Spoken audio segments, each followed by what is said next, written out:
So you bought the 85-inch TV to complete your home theater setting, and you've mounted it to the wall, but you can't really figure out what to put under it. I mean, come on. A TV tray holding the soundbar, that is not a long-term solution. Straight ahead, we will unbox, assemble, and slide into place what I do think might be the remedy, not only for my space, but possibly for yours.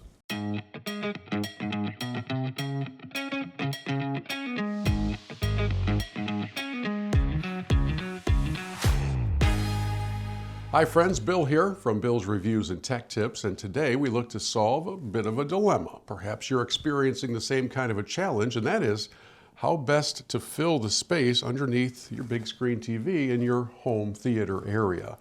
Obviously, the TV tray to hold up the sound bar isn't intended for a long-term solution.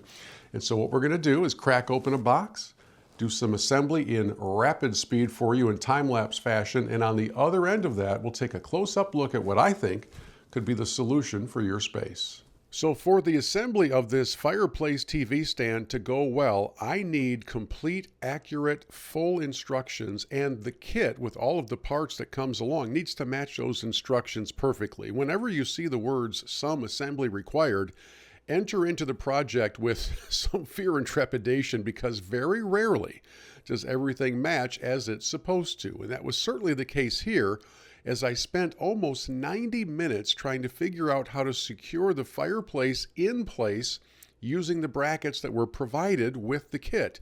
As it turns out, they were entirely the wrong brackets.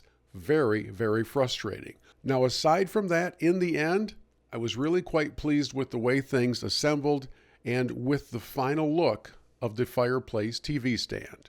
And so here we are with the finished product. Now, if you watch the time-lapse video of some of the construction points, there's a couple things I need to point out because you wouldn't have seen them at hyperspeed.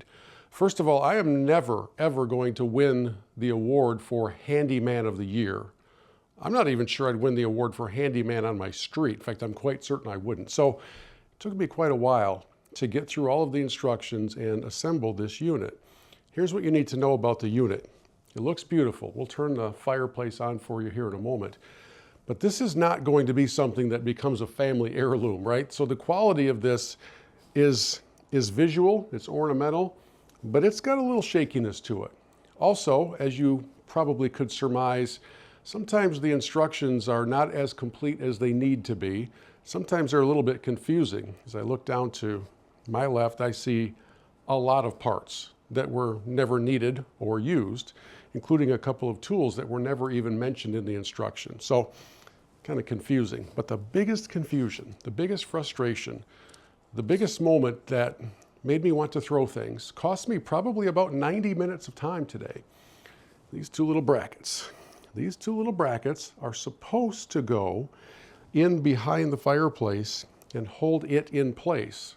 They would attach to the fireplace and then to the supports around it. They don't come anywhere close to reaching. It's like they're entirely the wrong parts.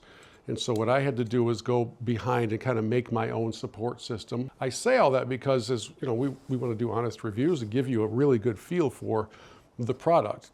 In the end, it looks pretty nice, doesn't it? Just know that the journey to get here was a little bit more arduous than I thought it was going to be. So, fireplace can be manually operated right up here on the control pad, or you can use the remote. So let's grab the remote. I'm just going to hit the power button. Boom, we are in, ready to go. And you can control everything from the intensity of the flames. There are 3 different levels there. We'll go back to level 1. You can certainly set the temperature. So I've got it set very low right now. You can switch it over to Celsius if that's more to your liking, but you can move the temperature 2 degrees at a time. There are multiple timers on here. There's a half hour all the way up to 9 hours, or you can set it to come on at a certain time every day, because there are a lot of consumers who will use this more for a heating source than they would just for ornamental like I'm doing. So I probably won't make much use of the timers, but just so you know, that's all part of this remote. And then of course there's a fan on here. When I kick the fan on, the heat really does begin to kick out. It's a pretty robust fan. And for where this home theater room is. That'll come in handy during the colder days.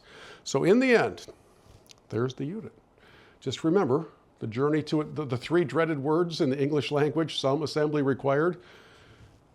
Well, that was the case with all of this. Someday, somebody, somewhere, will put out a unit like this and actually have the instructions be complete. Someday. I don't know if I'll be alive to see it. It sure would be nice. In the meantime, it looks fantastic over here and much better than the TV tray that you saw at the beginning of the video. Thanks for checking out Bill's Reviews and Tech Tips, and we'd love to hear from you if there are any products you'd like us to review. And we'd love to hear your thoughts on this unit and the review. We'll talk to you again next time. Thanks.